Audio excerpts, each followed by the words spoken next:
Hey, here we go. So this is the little logwizard debarker.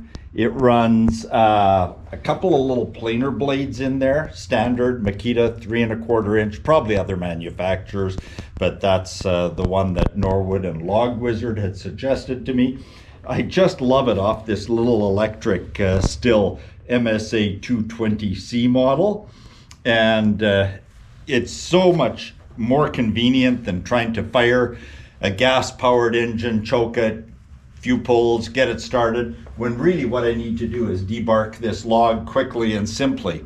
And the debarking is necessary for a couple of reasons. Number one, there can be a lot of sand, gravel, dirt trapped in the bark from the skidding process, the hauling process, whatever.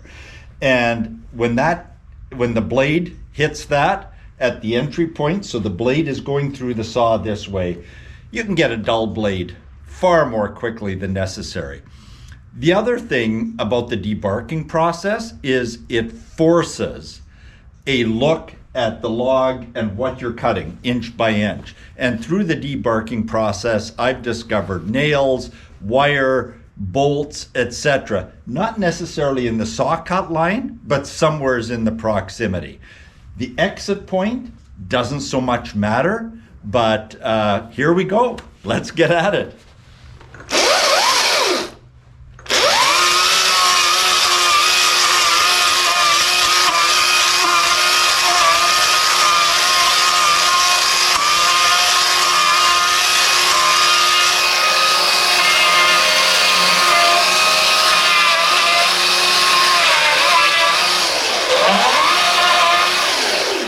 Okay, so you've seen me going horizontal. I don't want to take a chance on slipping into this. As soon as you do that, you can kiss those planer blades goodbye. That is, if you're so fortunate as to just be kissing the planer blades goodbye, you could be kissing the head goodbye, and I have no idea what that costs. So I do go horizontal. Now, personally, I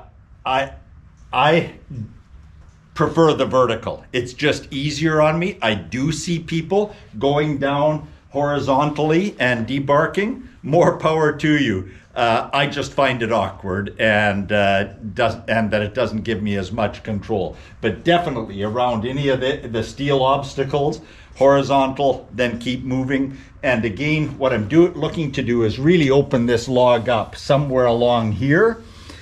Make maybe a cut or two, then we'll flop it 180 degrees, do a debarking on the other side, and that should be it. So here we go.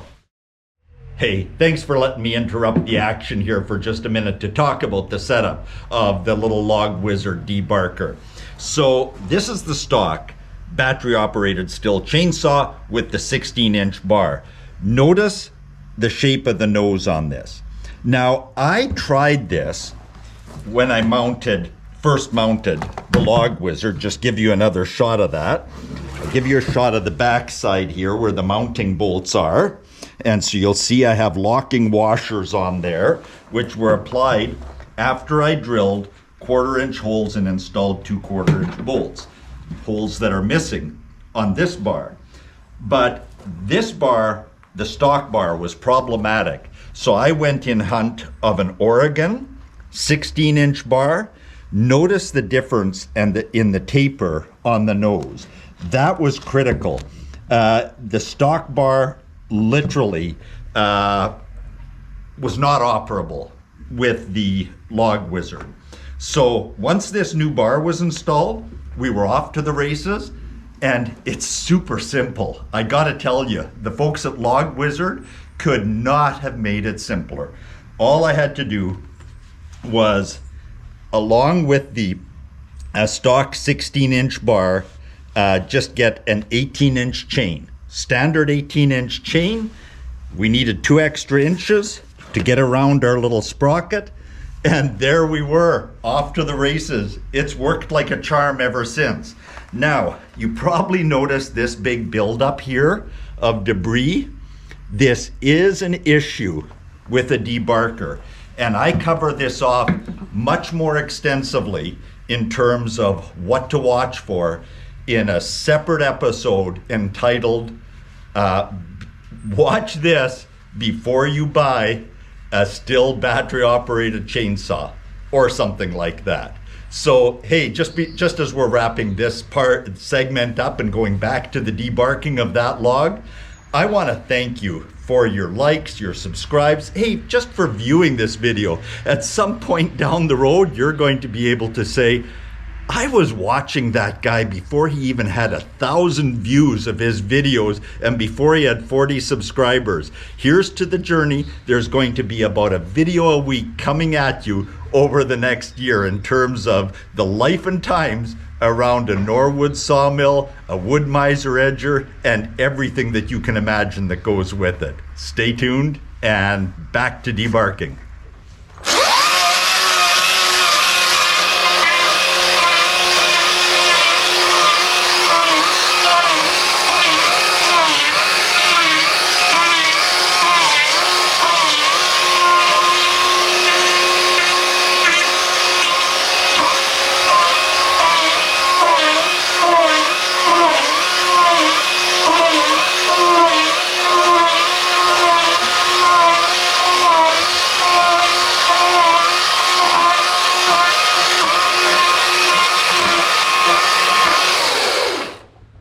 Hey, it's quick, it's easy, and it saves a lot of saw sharpening and expense.